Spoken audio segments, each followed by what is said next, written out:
और पंचायत चुनाव पर सीएम धामी का बयान। पंचायत चुनाव कराने के लिए सरकार तैयार, निर्वाचन आयोग तारीख तय करेगा, जो तारीख तय होगी उसमें हम चुनाव कराएंगे। तो सीएम धामी की तरफ से भी ये कहा गया कि हम पंचायत चुनाव के लिए पूरी तरह से तैयार हैं।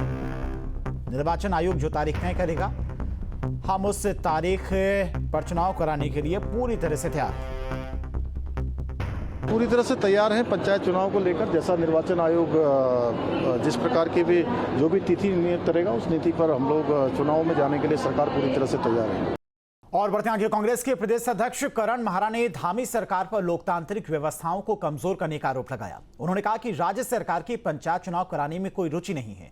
सरकार ने पंचायतों में प्रशासक नियुक्त किए हुए हैं जिनका कार्यकाल भी अब समाप्ति की ओर है, लेकिन सरकार की मंशा है कि इन प्रशासकों का कार्यकाल 1 साल और बढ़ा दिया जाए।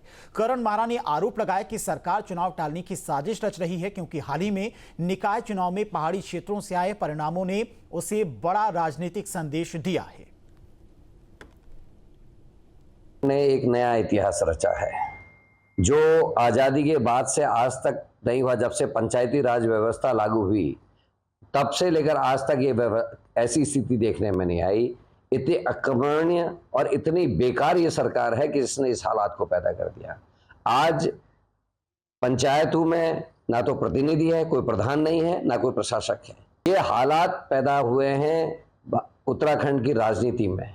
एक तरफ इलेक्शन कमीशन कहता है हम चुनाव कराने के लिए तैयार हैं, हमारे वोटर लिस्ट तैयार है, दूसरी तरफ सरकार भी बयान देती है हम तैयार हैं, लेकिन दूसरी तरफ विचलन से एक फाइल पास कराई जा रही है कि कार्यकाल जो है 1 साल तक जो है टाला जा सकता है।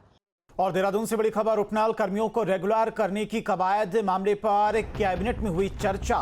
विशेषज्ञ कमेटी का गठन करेंगे, सीएम धामी की तरफ से कहा गया। चरणबद्ध तरीके से होगा रेगुलर करने पर काम। है कि हम स्टेप बाय स्टेप हमारे उपनल कर्मियों के नियमितीकरण के लिए आगे नीति लाएंगे, उस पर काम करेंगे। और कल हमने मंत्रिमंडल में सभी लोगों ने एकमत होकर इसको आगे बढ़ाने पर सहमति व्यक्त की है और एक विशेषज्ञ समिति इस पर बनेगी और सभी पहलुओं का अध्ययन करके आगे जो है उसकी प्रक्रिया को आगे बढ़ाया जाएगा। और बागेश्वर में नगर पालिका परिषद की तरफ से पगना गांव में कूड़ा डंपिंग जोन बनाए जाने के प्रस्ताव के खिलाफ लोगों ने विरोध किया। ग्रामीणों ने जिलाधिकारी कार्यालय के बाहर जमकर हंगामा किया। ग्रामीणों ने बताया कि इस फैसले से स्वास्थ्य, पर्यावरण और भविष्य के लिए खतरनाक हो सकता है। ग्रामीणों ने कहा कि पगना एक स्वच्छ और हरित क्षेत्र है जहां पर डंपिंग जोन बनने से प्रदूषण फैलेगा और विभिन्न बीमारियों के पैदा होने का खतरा और समस्याएं भी बढ़ेंगी। प्रदर्शनकारियों ने प्रस्ताव को तत्काल रद्द करने की मांग की और उग्र आंदोलन की चेतावनी दी है। पगना ग्राम सभा बेहगांव तो खोला नगर पालिका परिषद बागेश्वर के द्वारा वहाँ पर जो गौचर पनघट की भूमि है उसमें कूड़ादान बनाया जा रहा है और इसके बारे में विरोध बहुत पहले से चल रहा है, 2024 से चल रहा है, जिसके हमने जिला अधिकारी महोदय के माध्यम से कई ज्ञापन भी दिए हैं, लेकिन आज तक इन्होंने कोई इस पर कार्रवाई नहीं की है। हमें मजबूर होकर डीएम साहब के कार्यालय में धरना प्रदर्शन की आज जो कार्रवाई कर रखी है इसीलिए कर रखी है कि वहां पर हम कूड़ादान नहीं बनने देंगे। और उत्तराखंड से बड़ी खबर, 7000 से ज्यादा पंचायतों का काम काज ठप। ग्राम पंचायतों में फिर टले चुनाव। 27 मई को खत्म हुआ प्रशासकों का कार्यकाल और गांवों का विकास कार्य पूरी तरह से ठप। पंचायती राज मंत्री पर उठे सवाल। बड़ी खबर आपको बता रहे हैं उत्तराखंड से, 7000 से ज्यादा पंचायतों का कामकाज ठप हुआ है। ग्राम पंचायतों में फिर टले चुनाव। 27 मई को खत्म हुआ प्रशासकों का कार्यकाल और गांव का विकास कार्य पूरी तरह से ठप है। पंचायती राज मंत्री पर भी इसको लेकर सवाल उठ रहे हैं। तो सरकार की तरफ से कहा गया कि पंचायत चुनाव कराने के लिए सरकार पूरी तरह से तैयार है। निर्वाचन आयोग तारीख तय करे। यह पहली बार है कि उत्तराखंड में जब 7500 से भी ज़्यादा ग्राम पंचायतों में न प्रधान है न प्रशासक हैं। पूरे 2 दिन हो चुके हैं, लेकिन अभी तक राजभवन से अध्यादेश को मंजूरी नहीं मिल पाई है। शासन से फाइल को राजभवन भेजने में जो हुआ विलंब है वो इसका कारण माना जा रहा है। पहले से होमवर्क नहीं हुआ था, इसीलिए सारी पंचायतें लावारिस हालत में पड़ी हैं।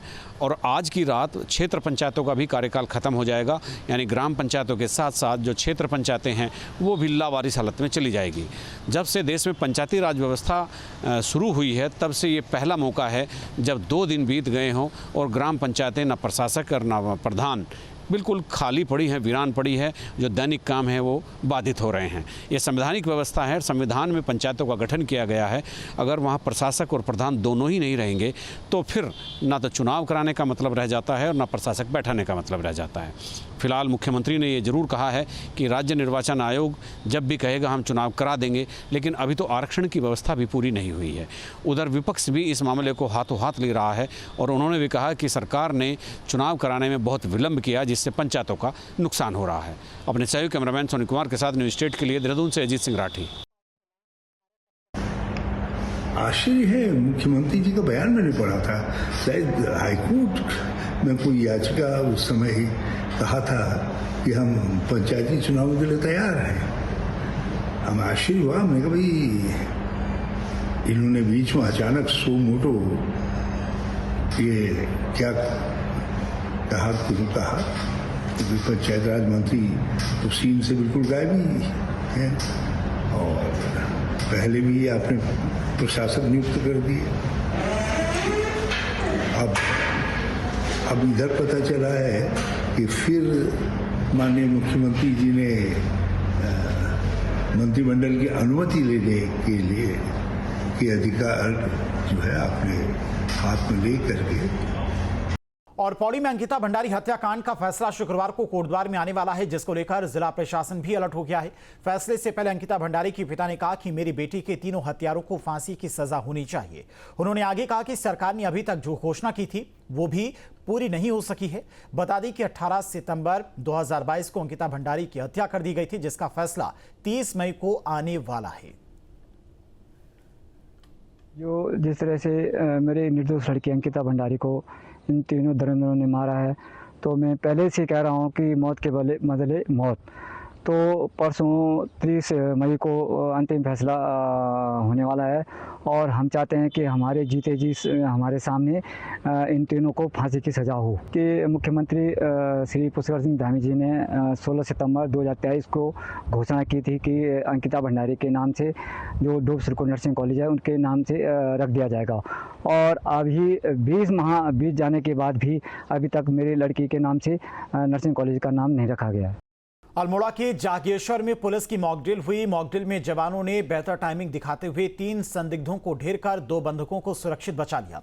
मॉकड्रिल में पुलिस, एसडीआरएफ, अग्निशमन विभाग, एसटीएफ समेत कई विभागों के लोग शामिल रहे। वहीं मॉकड्रिल के बाद सभी विभागों की तरफ से कार्यों की समीक्षा की गई। बता दें कि जागेश्वर धाम में भक्तों की भारी भीड़ रहती है। ऐसे में तैयारियों को परखने के लिए प्रशासन की तरफ से मॉकड्रिल की गई। जहाँ भक्ति है हर शब्द में, कथाओं में छिपे हैं दिव्य रहस्य और ज्योतिष देता है जीवन को दिशा। धर्म से जुड़ी हर बातों को जानने के लिए हमारे चैनल स्तुति को सब्सक्राइब करें। चैनल पर जाने के लिए इस लिंक पर क्लिक करें।